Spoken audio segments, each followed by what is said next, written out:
Hello guys, आज हमारा जो लेक्चर है वो है आपका जो India's on the eve of British conquest. ठीक है, इस लेक्चर में हम पूरा चैप्टर कवर करेंगे जिसमें हम लोग बात करेंगे after the death of the Aurangzeb in the 1707। Then किस तरह से हमारी जो फ्रेगमेंटेड पॉलिटी स्टार्ट हुई, किस तरह से सारे राज्य अलग हो गए, उस टाइम की सोशियो इकोनॉमिक कंडीशंस कैसी थी, है ना। और ये भी जानेंगे कि क्या वो रीजंस थे जिससे कि मुग़ल्स जो थे वो डिक्लाइन हुए। उसमें जो लेटर मुग़ल्स होते हैं उनमें कौन कौन था, औरंगज़ेब के बाद में टिल बहादुर शाह जफ़र तक किसने किसने रूल किया, ये सारी चीज़ों के बारे में देखेंगे। ये जो आपका लेक्चर रहने वाला है पूरा ऑडियो रहने वाला है। वीडियोस लेक्चर आपके यूट्यूब पे काफ़ी अवेलेबल है, लेकिन मैं आज से एक सीरीज़ शुरू कर रही हूँ। इसमें अगर आप लोगों को पसंद आता है तो प्लीज़ आप लोग चैनल को सब्सक्राइब करिएगा और मुझे ये भी बताइएगा कि और से कौन से सब्जेक्ट के लेक्चर्स आपको चाहिए। मैं सबसे पहले पूरी मॉडर्न हिस्ट्री आपकी पहले कंप्लीट कराऊँगी और उसके साथ साथ में ही मैं आपके लिए जो इंटरनेशनल रिलेशन सब्जेक्ट है उसको भी मैं स्टार्ट करूँगी। ये दोनों सब्जेक्ट मैं साथ साथ में लेके चलूँगी आपके। उसके बाद में आप लोग मुझे जो बताएंगे मैं वो सब्जेक्ट स्टार्ट करूँगी। चलिए बिना टाइम वेस्ट करते हुए स्टार्ट करते हैं। सबसे पहले मैं आपको बताना चाहती हूँ कि देखिए 14 जो हमें पता है कि एक एडवेंट ऑफ यूरोपियन चैप्टर आप सभी लोगों ने पढ़ा होगा। उसमें सबसे पहले आया कौन कौन, हमारा यूरोपियन कंट्रीज़ का आना शुरू हुआ। सबसे पहले 1498 में पोर्तुगीज़ आते हैं, है ना। फिर डच आते हैं, उसके बाद में आपका इंग्लिश आते हैं, फिर फ्रेंच आते हैं, फ्रांस के लोग आते हैं, फ्रेंच आते हैं, ये सारे लोग आते हैं। ठीक है, तो उसमें फिर जो पोर्तुगीज़ से सबसे ज़्यादा टाइम तक रहे, सबसे पहले आए, सबसे ज़्यादा बाद में गए, लेकिन उसमें भी धीमे धीमे से देखते हैं कि धीमे धीमे सब लोग गायब होने लगते हैं। मतलब जो मेन बोलते हैं पॉलिटिकल सिनेरियो से वो लोग गायब हो जाते हैं। रहता लास्ट तक कौन है, वो रहते हैं ब्रिटिशर्स। ठीक, अब ब्रिटिशर्स रहे उससे पहले की हम लोग बात करते हैं जहाँ से मॉडर्न इंडिया शुरू होती है 1707 से। तो वहाँ पे हम लोग बात करते हैं लेटर मुगल्स के बारे में। लेटर मुगल्स के बारे में बात करेंगे। लेटर मुगल्स कौन से हैं, यानी कि वो मुगल्स, अब इनको मतलब आप सोचिए इनको ढंग से मुगल तक नहीं कहा जा रहा है। क्यों? क्योंकि इनके काम ही ऐसे हैं। कौन कौन थे, है ना। औरंगजेब तक तो ठीक था। औरंगजेब के टाइम में मतलब कि जितना बड़ा राज्य था उसे हम लोग बोलते हैं टेरिटोरियल क्लाइमैक्स, यानी कि इतना तो राज्य अकबर के टाइम पे भी नहीं था जितना औरंगजेब के टाइम था। मतलब राज्य फैला हुआ था। लेकिन औरंगजेब की जो पॉलिसीज़ थी वो नहीं अच्छी थी। किस तरह से नहीं अच्छी थी, रिलीजन मतलब अपने रिलीजन को सब कुछ मानना, बाकी रिलीजन्स को मत करना। और एक राजा का क्या काम होता है, भले वो किसी भी रिलीजन या किसी भी क्षेत्र से बिलोंग क्यों ना करता हो, उसकी नज़र में उसकी जनता जो होती है वो समान होती है ना। इसीलिए राजा को हम लोग क्या किसका दर्जा देते हैं, भगवान का दर्जा देते हैं। ठीक है, तो ये सारी कुछ चीज़ें थी जैसे वो हम लोग बोलते हैं रिलीजियस बाइगॉटिज़म। ठीक है, उसकी मराठास के साथ में अच्छी नहीं बन रही थी, राजपूत के साथ में अच्छी नहीं बन रही थी, सिख के साथ में भी नहीं थी। मतलब हर तरफ से प्रॉब्लम ही प्रॉब्लम थी। औरंगजेब के बाद में हम लोग देखना शुरू कर देते हैं कि किस तरह से मुगल्स का डिक्लाइन स्टार्ट होता है, यानी कि पूरा मुगल साम्राज्य जो होता है वो ताश के पत्तों की तरह जो होता है पूरा बिखर जाता है। अब औरंगजेब के बाद में औरंगजेब के 3 बेटे थे। उसमें से जो बेटे थे मुअज़्ज़म जिनका नाम था, वो बनते हैं राजा, जिनको हम लोग बहुत ही पॉपुलर नेम होता है बहादुर शाह फर्स्ट बोलते हैं। ठीक है, इसमें देखिए आप एक चीज़ याद रखिएगा, 1707 से मतलब डेथ हो गई थी औरंगजेब की, 1707 से 1712 तक बहादुर शाह फर्स्ट ने। और जहाँ पे हम लोग 1857 की लड़ाई के बारे में पढ़ेंगे तो 1857 की लड़ाई के टाइम पे भी बहादुर शाह जफ़र थे। यहाँ पे कई नाम आएंगे, जैसे आपको शाह आलम आएगा, फिर शाह आलम फर्स्ट आएगा। अकबर आपने जो सुना 1526 वाले, फिर आपको यहाँ पे वापस से अकबर को सुनेंगे, वो अकबर सेकेंड होंगे। तो नाम थोड़ा सा होगा तो कंफ्यूज मत होइएगा उसमें से। ठीक है, बहादुर शाह की बात करते हैं। 1707 में अकबर की डेथ हो जाती है और इनका ये बेटा राजा बनता है। 63 की इनकी एज होती है और ये राजा बनते हैं। इसके अलावा इनका नाम जो होता है, आप सोचिए 63 में जब कोई इंसान राजा बनता है तो उसकी इच्छाएं क्या ही रहती होंगी, है ना। यही इनके साथ भी चीज़ थी। तो यहाँ पे एक काफ़ी खान थे जिन्होंने उनको बोला था, इनके ही दरबारी थे, उन्होंने बोला था साहे बेखबर, यानी कि इन्हें किसी चीज़ से मतलब ही नहीं है, बिल्कुल बेखबर है। इच्छाएं मर जाती हैं ना, एकदम इच्छाओं का दमन हो जाता है उस टाइम तक।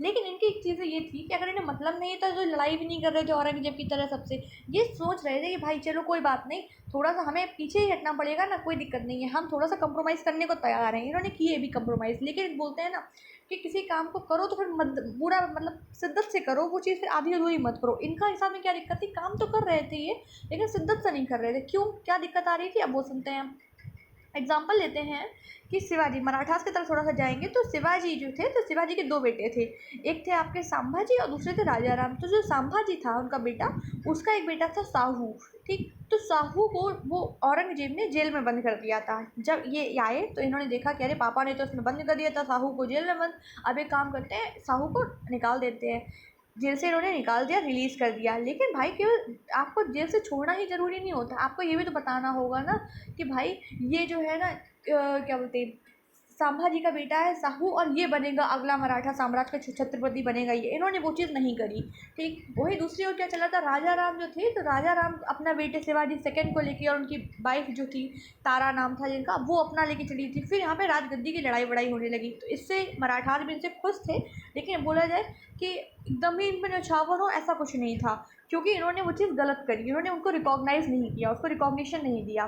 दूसरी तरफ क्या थे, नोबल्स जो थे वो भी इनसे खुश नहीं थे। राजपूत जो थे, मारवाड़ आमेर, है ना, मारवाड़ के अजीत सिंह, आमेर के जयसिंह, वो भी इनसे खुश नहीं थे। सिख जो थे वो भी खुश नहीं थे, गुरु तेग बहादुर वगैरह की दिक्कत थी इनके साथ में, है ना, गुरु गोबिंद सिंह।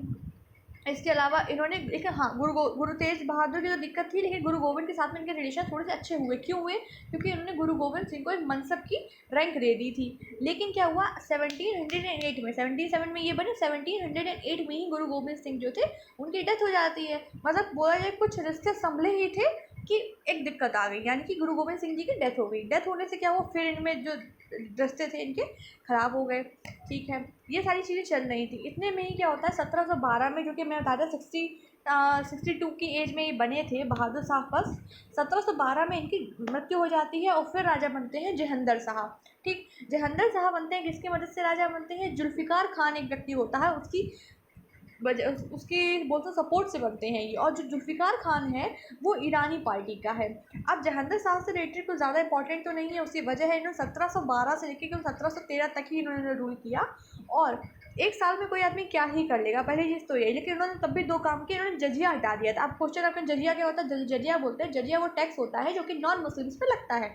एग्जाम्पल हिंदू क्रिश्चियन सिख जो भी हो उस टाइम पे उन सब पे लगता था, ठीक। इजारा सिस्टम इन्होंने स्टार्ट कर दिया था, है ना।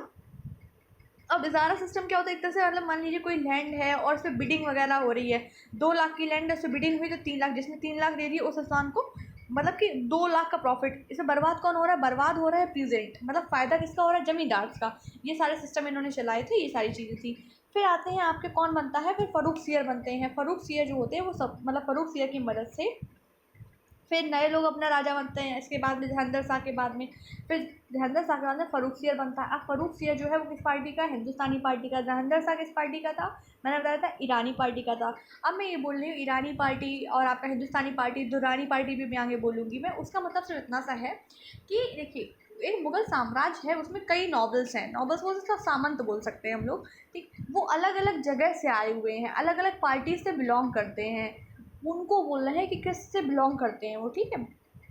फ़र्रुख सियर से हमारे बारे में एक चीज़ और जानना ज़रूरी है कि जो फरमान आया था, फरमान जो इंग्लिश को था कि हाँ हम अपनी फैक्ट्री इस्टेब्लिश कर लें कि ना कर लें, उस टाइम पे फ़र्रुख सियर ने ही वो फरमान जारी किया था। ईयर क्या थी उसके एग्ज़ाम में कई बार पूछी गई है, वो ईयर थी 1717, ठीक। इसके बाद में भी कई राजा बनते रहे हमारे आवास में, जिसमें कि रफ़ीउद्दौला बने, रफ़ीउद्दौला बने, है ना, ये सारी चीज़ें बने। फिर रोशन अख्तर, रोशन अख्तर का तो फिर बात ही नहीं आ रही थी। रोशन अख्तर का जो रियल नेम था, रियल नेम क्या बोल सकते हैं, पॉपुलर नेम था मोहम्मद शाह रंगीला था। जैसे इनका नाम रंगीला है वैसे ये भी रंगीला थे। क्यों रंगीला थे, इनको करीब 30 साल तक का टाइम मिला था कि भाई थोड़ा सा कुछ कर लो, जितना आपके जो पूर्वज हैं उन्होंने जितनी भी बेकार बेकार चीज़ें करी हुई हैं, जो राज्य की, जो मुग़ल साम्राज्य जिसका आप नाम मानते हैं, लेगेसी मानते हैं, वो जितना ही उन्होंने अच्छा किया था, औरंगज़ेब के बाद में इन लोगों ने सब कुछ ख़राब कर दिया। औरंगज़ेब के मोहम्मद शाह रंगीला के पास में तो बहुत अच्छा अवसर था कि भाई इस चीज़ को वो निपट सकता है, सारी प्रॉब्लम्स को सॉल्व कर सकता है, लेकिन मोहम्मद शाह रंगीला ने तो मतलब सही करने की जगह और बर्बाद और कर दिया। कैसे, 1719 से लेके 1748 तक लगभग 30 साल, ठीक, मोटे मोटे 30 साल इनके पास में थे। इन्होंने क्या चीज़ें करी कि भाई जैसे नाम में रंगीला, कल्चरल ग्रोथ तो हुई इनके टाइम में, ठीक है। लेकिन इन्होंने क्या किया, जैसे एक राजा को बोल सकते हैं राजा को नृत्य करने का, गायन का शौक होता है कि हाँ आप देख रहे हैं, आपके सामने नृत्य हो रहा है, आप उसका शराब पी के आनंद ले रहे हैं, सारी चीज़ें सही है, ठीक है, राजसी शौक होना चाहिए। लेकिन क्या सिर्फ राजसी शौक होना चाहिए? अगर यहाँ पे यह चीज़ आ जाती है तो चीज़ गलत हो जाएगी। एक राजा का मतलब क्या है कि भाई लोगों की समस्याएं भी सुने, देखे कि उसके राज्य पे कोई खतरा तो नहीं मंडरा रहा है, और वो भी राज्य जब आपका इतना फैला हुआ हो। जब लोगों ने ऐसा देखा, यानी कि जो नॉबल्स ने ऐसा चीज़ देखी कि यार क्या हो रहा है, ये तो कुछ सुन ही नहीं रहे हैं, तो जो नॉबल्स थे वो अलग होने लगे। नॉबल्स में एग्जांपल लेते हैं, एक थे निज़ामुल मुल्क, है ना, जो कि वज़ीर थे, सादत खान, ये सब लोग थे। इन्होंने सोचा कि भाई हमारे राजा वाजा के तो बस की है नहीं, एक काम करते हैं अपना एक छोटा सा राज्य बनाएंगे, चल के एक पार्ट ले लो इसमें से, इनका पूरा जितना बड़ा मुगल साम्राज्य है, और चलो अपना अलग चलते हैं। निज़ामुल मुल्क अपने चल दिए, और निज़ामुल मुल्क कहाँ पहुँच गए जाके? हैदराबाद पहुँच गए जाके। सादत खान ने कहा चलो हम भी अपना अवध ले लेते हैं, हम लोग भी चलते हैं यहाँ से, क्या ही मतलब, इन्हें तो कोई मतलब ही नहीं है। और इनसे बोल के गए कि मोहम्मद शाह रंगीला जी, हम तो लोग तो चले, अगर आपको हमारी ज़रूरत हो तो बुला लीजिएगा, हम लोग आ जाएंगे, लेकिन अब आप ये कहो कि हम आपका ये साथ में ये सारी चीज़ें देखें, हम तो ये चीज़ें नहीं देख पाएंगे। इस तरह से हो गया। इतने में ही यही सब चीज़ें चल ही रही थी कि उसी टाइम में क्या हुआ, आपका नादिर शाह जो कि ईरान से आए हुए थे, नादिर शाह ने अटैक कर दिया। नादिर शाह एक तरह से बोल सकते हैं हमारा एक्सटर्नल इन्वेजन कर दिया इन्होंने। क्या कर दिया, ये आए थे भारत लूटने के लिए आया था, भारत में रहने नहीं आया था, तो भारत इतना अच्छा नहीं लगता था, वो सिर्फ भारत में लूटने के लिए आया था, और करीब बहुत सारा पैसा उनके पास से लेके चला गया। कौन? नादिर शाह। ठीक, अभी नादिर शाह के बारे में थोड़ा सा डिटेल में और पढ़ेंगे। सबसे पहले तो आप ये चीज़ देख लीजिए कि वो चीज़ सुनिए ना, घर का भेदी लंका ढाई वाली कहावत, सेम चीज़ नादिर शाह के भी साथ में हुई थी। सादत खान जो नॉवल था ना, एमएसआर का, एमएसआर हम बोल रहे हैं मोहम्मद शाह रंगीला को, उसने ही इन्वाइट किया था नादिर शाह को और कहा भाई आओ एमएसआर, चलो जल्दी से आओ, और हमें मतलब एमएसआर को मतलब बोला कि आओ नादिर शाह जल्दी आओ, यहाँ पे तो बहुत पैसा ही पैसा है एकदम से। और तो उस नादिर शाह ने क्या किया, एमएसआर को जेल में डाल दिया। ठीक, और जो नादिर शाह था वो कितने 57 दिनों तक, कितना दिन, 57 डेज, याद रखिएगा, 57 दिनों तक मुगल एम्परर रहा। इसके अलावा उससे 70 करोड़ रुपए लूटे। इसके अलावा जो हमारे पास में पीकॉक थ्रोन था, ठीक है, जिसे बोलते हैं मयूर सिंहासन, उसे भी लेके चला गया। साथ में कोहिनूर लेके चला गया। इतना सब कुछ तो लेके गया ही गया, साथ में रिस्पेक्ट लेके चला गया। रिस्पेक्ट जो कि बहुत बड़ी चीज़ होती है, हर इंसान की लाइफ में बहुत ज़्यादा मैटर करती है। वो किसकी रिस्पेक्ट लेके चला गया? पूरे मुगल एम्पायर की। मतलब सोचो, एक छोटे से आदमी जो कि बाहर से आया हम लोगों को लूट के, उसको मुगल एम्परर नहीं, मुगल एम्परर उसको डील नहीं कर पाए, मुगल एम्परर को जेल में डाल दिया। मुगल एम्परर के होते हुए इतना सब कुछ हो गया, तो वो एक बोलते थे बहुत बड़ा धब्बा था हम लोगों की शान पे, एक तरह से हम लोग बोल सकते हैं उसको। ठीक, इसी के साथ में ही मैंने बताया आपको कि मोहम्मद शाह रंगीला वगैरह के बाद फिर आता है अहमद शाह बहादुर। अहमद शाह बहादुर जो होता है वो भी इसी तरह से लेजी सब कुछ लेजी, नाम ही इसका बहादुर था, काम इसका कहीं भी बहादुर नहीं थे। ये अपनी मम्मी, इसकी जो मम्मी थी वो थी ऊधम बाई। ऊधम बाई के बोल सकते हैं सपोर्ट से ही काम करता था, सारी डिसीजन जो थी वो वही लेती थी। लेकिन ये जो लेडी थी ना, पुअर इंटेलेक्ट की थी, यानी कि इनका दिमाग इतना तेज होना चाहिए एक राजकाज को संभालने के लिए, उतना तेज इनका दिमाग नहीं चलता था। ठीक, ये जो थी जावेद खान था, उसके हेल्प से राज्य चलाती थी। ठीक, मतलब दूसरे के कंधे में बंदूक रख के ही सब चला रहे हैं यहाँ पे। और जब तक आप खुद इतना एक्टिव नहीं होंगे ना, तो फिर दूसरे मजे ही मारते हैं। आप लोग अभी प्रेजेंट में भी देख सकते हैं, आसपास भी अपने। खैर, उसके बाद में फिर आते हैं आलमगीर सेकंड। आलमगीर सेकंड का जो राज होता है 1754 से 59 तक होता है।